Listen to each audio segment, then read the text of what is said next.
Welcome to NOLA, gent. Let the good times roll.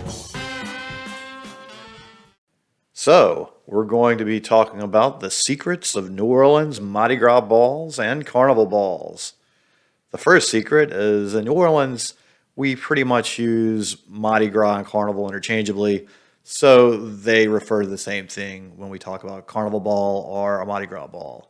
Now we're going to start discussing the most traditional and formal of the old line carnival balls, and then we'll get into less formal and less traditional types of balls that also exist in New Orleans during carnival time.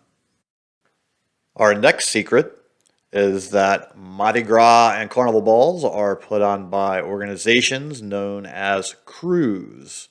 So a crew is simply a group of individuals that form an organization. Some of these crews also have parades. Some crews only do a ball and don't do a parade. So there is variation based on individual groups, and there's just a lot of different types and various organizations involved with that. So our New Orleans language lesson for today will be crew. And that term does date back to the early 19th century when it was first used by ye mystic crew of Comus. And it has since become the most common term used for carnival organizations since then. So our next Mardi Gras ball secret will be, how do you get into one of these balls? Typically, you either have to be a member of a crew or invited by a member of a crew to attend the ball. And there are some balls you can purchase a ticket to attend. Typically, you will receive an invitation in the mail, so you get a nice envelope, open it up, and the invitations are truly beautiful works of art. They are often folded in intricate ways with lots of intricate decorations, and they have lots of beautiful graphics included with them. Included in the invitation will be one or more cards for each of the individuals invited to the ball, and these are the cards that you will take with you to actually hand in to get entry to the ball. So you don't need to bring the whole big, nice invitation, simply the card invitations are what you use to gain entry. The invitation card will also typically have the required dress code. Costume de rigueur for men means white tie and tails. With ladies, there are some more intricate details. I will leave a link that describes these details below. Military white tie equivalent is also appropriate and will be seen. The next carnival mystery to be revealed is from my last video where my friends and I ate at Crescent City Steaks. And I asked you to notice that one of my friends was wearing a white formal tie like myself, and the other one had a normal necktie on. So here's the mystery behind that answered. So the answer is literally right in front of you. Can you guess what it is? The answer to the question is the tableau. What is a tableau? It is, think of it as a play. Tradition started back in the 19th century in New Orleans at carnival balls. Essentially, it has evolved and changed quite a bit from what it was then. I'll provide a link down below to more of the history of what the original tableau was like. In the current form it's evolved into, typically it's going to involve more of a comedy and humorous aspect, where they will make fun of current politicians and past historical figures, and it's more of a lighthearted, fun event. So the gentlemen that are part of this play, this tableau, will be wearing costumes. So they will often just wear a suit and their tie to the changing room, where they will change into their costume, and they are allowed on the dance floor and in the ballroom in their costumes. However, if they don't want to wear their costumes and keep their faces covered, they need to go and change back into tails. So some gentlemen will actually arrive in their tails just because they want to go back out and not be in costume to dance on the dance floor. So that is what the secret is of the difference between people wearing the white tie and tails and the people wearing the suit. So we'll just go through and show you some examples of people at the tableau. So many of the gentlemen, when first arriving at the ball, will head straight for the tableau dressing room. And these will be both cast members and friends of the cast members and members of the crew who would like to go and just be in the changing room, where there's also a bar and the line is a lot shorter than the other bar inside the main ballroom.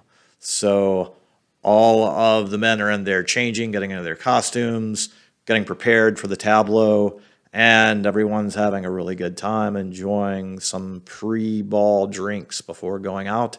And it also gives the ladies time to go and converse and do what they would like to do on their own as well. So it's a fine old tradition of where the gentlemen do their gentleman time and the ladies do their lady time before the meeting at the ball. That's all your rank for when you bomb it. You give a judge a 15-page brief. Guess what?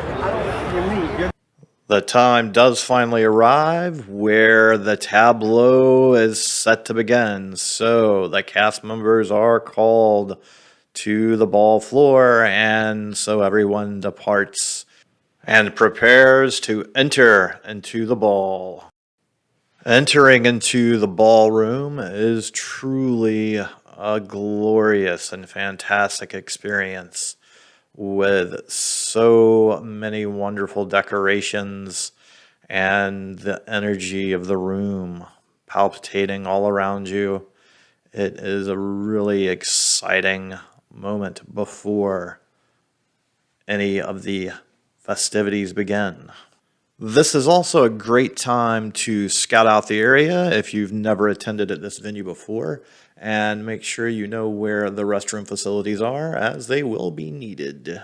So the ball will begin with the tableau opening, with the cast of the tableau doing their humorous skits, and then the king and queen of the ball are introduced and presented to the audience.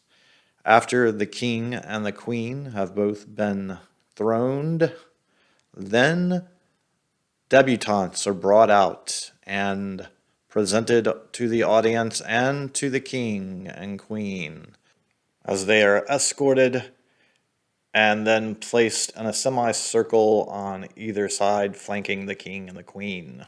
This usually takes the most time of any of the elements in the tableau, and at the end of this, then the dancing will begin, along with a lot of people just having fun.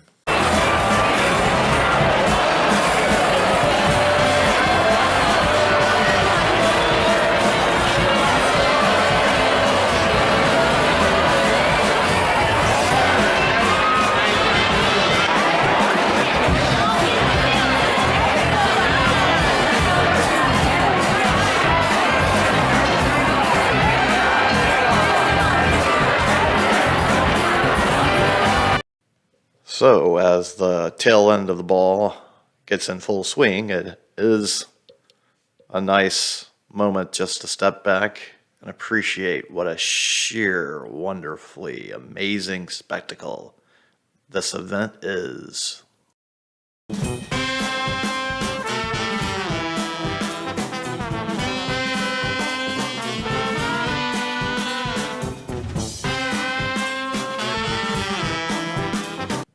This is such a great gathering of family and friends, with fun to be had by all.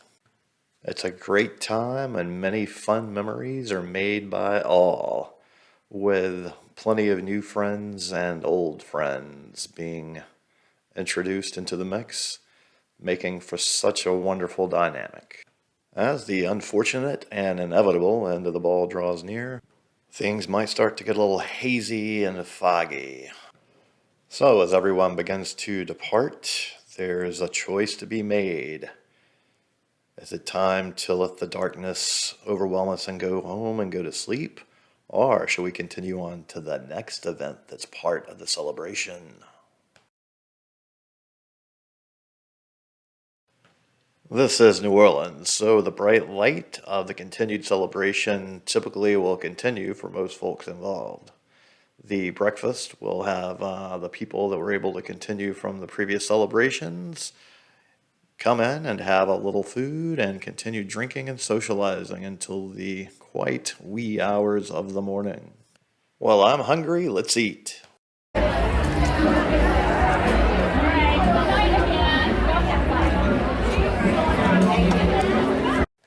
The breakfast buffet selection tonight is bacon, eggs, grits, fruit, and my favorite, veal grillades. The hearty breakfast finished my ball experience for the night, just as the hearty meal at Crescent City Steaks had kicked it off.